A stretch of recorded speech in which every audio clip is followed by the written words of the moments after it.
and welcome back to Property Matters on iPropertyRadio with myself, Carol Tallon. You can contact us on social media at iPropertyRadio or email hello@iPropertyRadio.com. My first guest this week is Mary Conway, returning guest, and she is the founder of Janus Estates and also the newly elected chairperson of the Irish Property Owners Association. Mary, you're very welcome back. Thank you for joining us this morning. Thank you for having me, Carol. I can't remember when we spoke last. It's about a year ago, is it? It might be. And at that stage, we were talking about Janus Estates. And do you know, it's funny, we've been doing, we're approaching almost 4 years of doing this show. And actually, my interview with you is one of the ones that I'm asked about most often because people were not aware that your service existed. So before we get into talk about the Irish Property Owners Association, let's talk about Janus Estates. Maybe remind people who aren't familiar what it is that you do. Well, I suppose there's two sides to my business.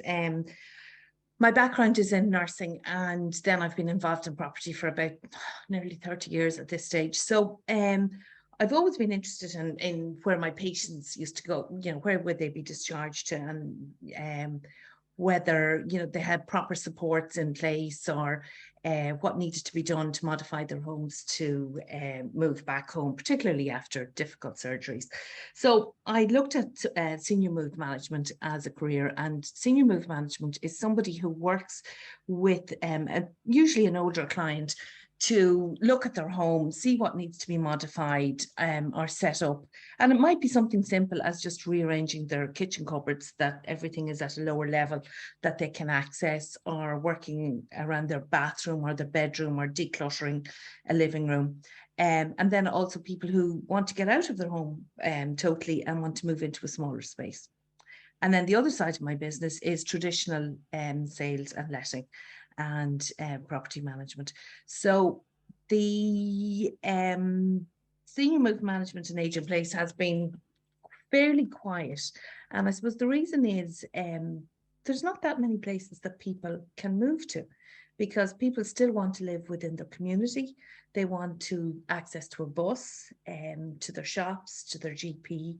And, you know, with development land and the cost of development land, there are not that many developers building what we would call retirement communities, I suppose, for want of a better word. And, you know, over 55s really that we're looking at, but most people in Ireland are looking at moving when they're in their 80s. And at that stage, it's really too little too late. So what my narrative needs to be around changing the attitude about moving at an earlier stage. And I'm working with one really nice client at the moment. He lives abroad and he has just turned 65. He's really active. He climbs mountains, he cycles, he swims, and he's living abroad for the last couple of years. He's got a house in Dublin, and he rang me on the back of another podcast where he had heard me, and he said, look, I need help. My biggest thing is I want a downstairs bathroom and my house is really cold. So I'm working with a builder now, and we're looking at insulating his house to a really high standard, putting in a kitchen, a new kitchen that will take him into his old age. And as he said, he wants to be carted out of a box from this house. So we're doing everything possible to future-proof it. And this is somebody who, you know, I'd say old age is another 20 years possibly when he's 85, that he'll need these modifications. But he's been a joy to work with because he's so, I want to do this now while I have the capacity, the mental and physical capacity to do it. That's really interesting, Mary, because in Ireland, we haven't really had that mentality of moving homes at that stage, but that's because traditionally Irish people just don't move homes. Yes. You know, it's not something we do. But do you think that part of it is around the language? You know, if we talk about sheltered housing or elderly housing, I mean, in the people you're speaking to, if they have their own private homes, do they want to go into any sort of sheltered elderly living facilities, or are they just looking for a more manageable home for themselves? Yeah. They're looking at a more manageable home for themselves, and there's some really nice high-end luxury developments starting now. Again, planning has been the problem, and I've been in consultation with some of the guys that are setting these up, and like the facilities are just amazing. And these will be high end for people who want to sell their nice house in Dublin 4, Dublin 6 and move into something a bit more manageable, but still have their own hall door. And I suppose an awful lot goes back to the Irish mentality. You need your front door, your back door, and your garden. And that apartment living doesn't work, which of course is not true. And the client I'm working with who's moving back from abroad has lived in various countries around the world. So I think he is more open to moving than most people. And the other thing is, a lot of people feel that they can't sell their big home because the money is needed for their children to get their children on the property ladder or whatever. And will people think that they're doing, you know, what will people think that they're not leaving a legacy to their children? So there's lots of that's a lot of Irish baggage as well for people to be Yes. carrying. And, you know, I was looking over the last 2 years, you know, we've been researching what's happening in other areas that have low supply and high affordability issues. And across certain US states, certainly along the West Coast, but right up as far as Alaska, there's legislation was changed to allow for these, I think they're called ancillary dwelling units. So essentially you can build you know, whether it's a one bed chalet or something in your garden, provided that you let it to someone you know. So as in, if you have a family member that needs to rent it out, and there are different jurisdictions, different states have different rules. But, you know, one of the things that we talked about a couple of years ago, now this is going back to maybe 2011 and 2012 when new apartment blocks were being built. And at the time, I remember working with home buyers who were looking to potentially trade down. And again, these might have been people, you know, maybe not 50s, but certainly kind of 60s up. And again, and a problem identified was that people want to stay in their own communities, and where large blocks were being built was tended at that time to be outside of the community. So, for example, like if you look at anything that was being built in across Stillorgan, they weren't being built within walking distance of the shops and the dry cleaners and the takeaways and things like that, which is what people need at the local pharmacies, the church, whatever it is that they visit. And the one thing we know is that people do better when they're within their own communities. And yet, if you look, we have so much potential to build for infill. So we've got developments, housing estates from kind of the 50s, 60s, and even 70s that are very large gardens.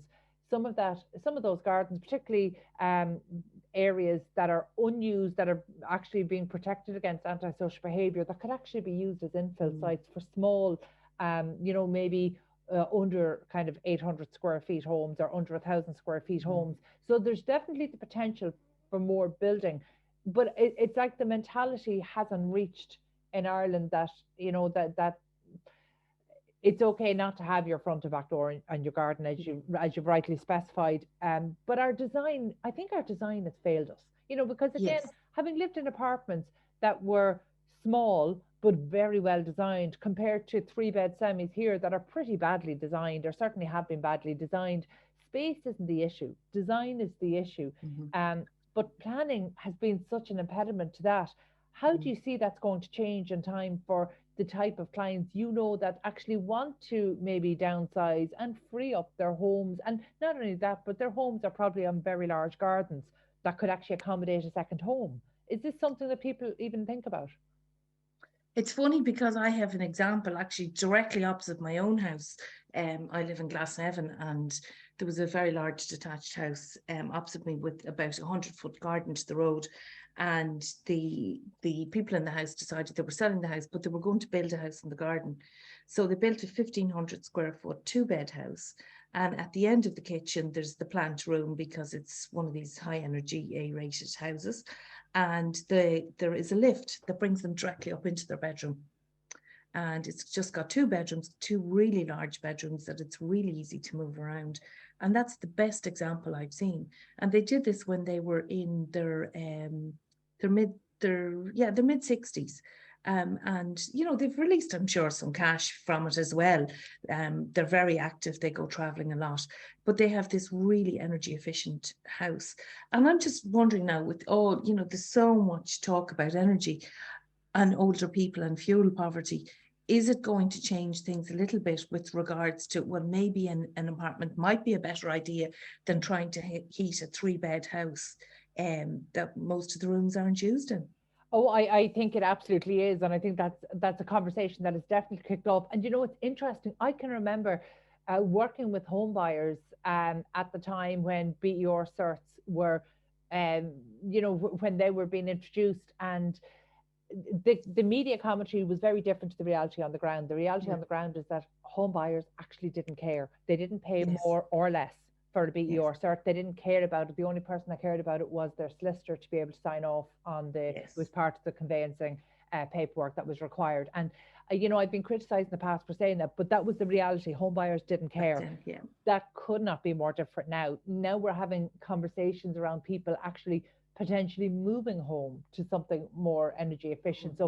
So many things have changed over the past decade or a decade and a bit. But this is one thing that I think the energy conversation, whether it's in terms of finances or the climate crisis, that's definitely a conversation that has shifted, and it is going to impact how we buy and how we use and how we design and how we plan our homes so much more.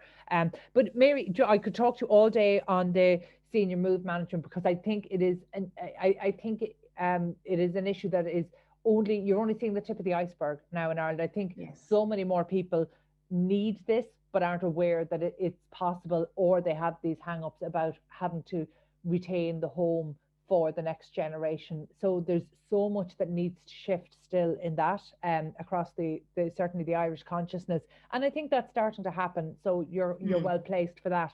But I mentioned at the start of the interview that you are the newly elected this year chairperson of the Irish Property Owners Association. So again, the IPOA is well known in terms of media circles for speaking out, for representing property owners, but you might just explain what the organisation does and maybe what your mandate is.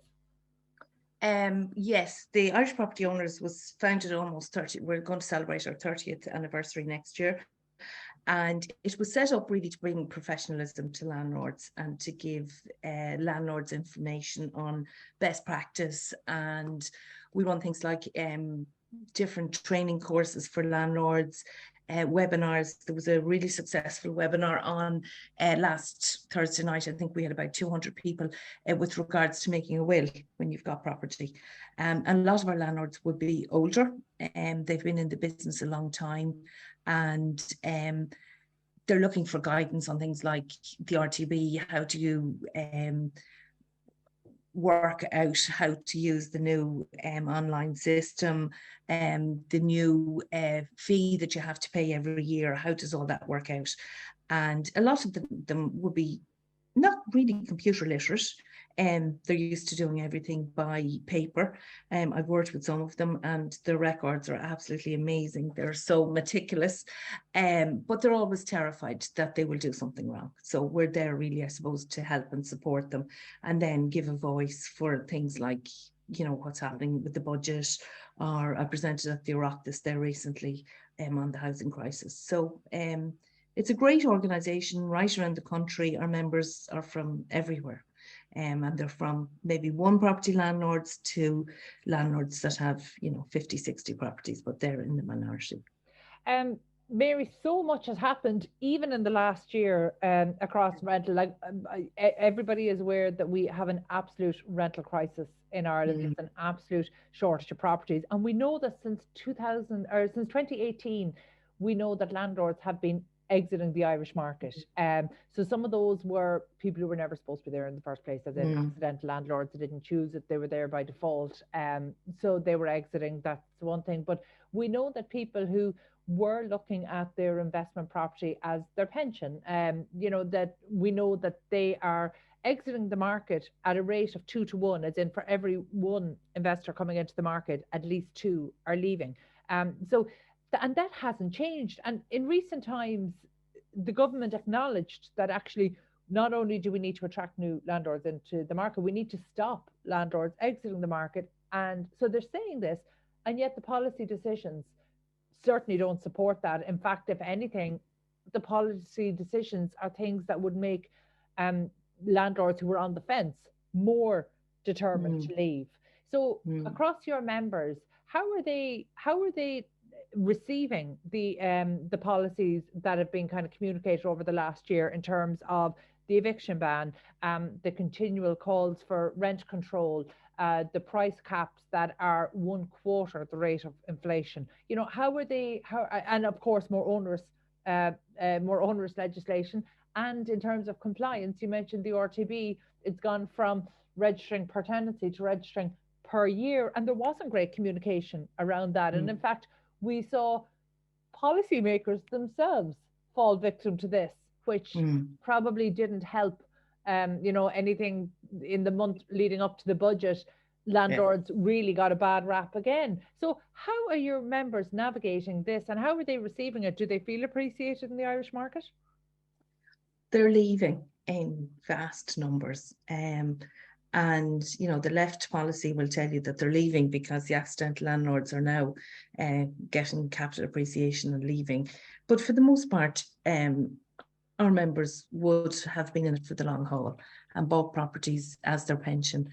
And they just see with tax of 55% on their rental profits, when institutional landlords aren't paying any profit, and the institutional landlords are the ones coming in with the high rents, and the ordinary landlord is stuck with 2%. You know, they feel that it's very unfair, and they just want out. And I suppose what concerns me more is, you know, you will always have attrition, you will always have people leaving in a market, but you would always hope that they would be replaced by somebody else. And that's not really happening, because why would you get into the market as a landlord now? There's really no incentive. Tax is too high, legislation is too high.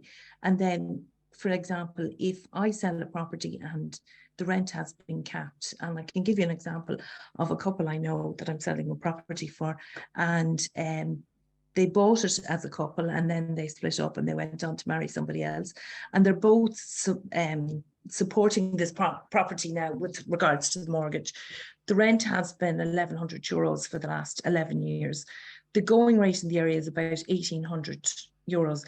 But no other landlord is going to come and buy that property, because he will be stuck at 1,100 plus the rent cap of 2%. So even if they were able to change the legislation, that if a landlord bought a property that was below market rent, that they could bring it to market rent, that would be one small incentive for people to get in. This is a point that I know was brought up to the Oireachtas, and I know Pat David of IPAV has been very vocal on the airwaves, making the same point. There doesn't appear to be any appetite at all to receive that in terms of policy. I don't think the government really realise how bad things are with regards to, like, we need private landlords, whether we like it, you know, whether the government like it or not. I think they thought the institutional landlord coming in was going to be the salvation to everything. But you know, they're the ones that are providing the very nice properties in the nice parts of the city to the tenants that can afford large rents, purely because they're being subsidised by their companies to be in the country and get a nice, generous rent allowance. Whereas our members are, you know, every part of the country, every type of tenant, from a single person to a family. So there's definitely a two-tier rental market, and that's really not fair. What are your priorities?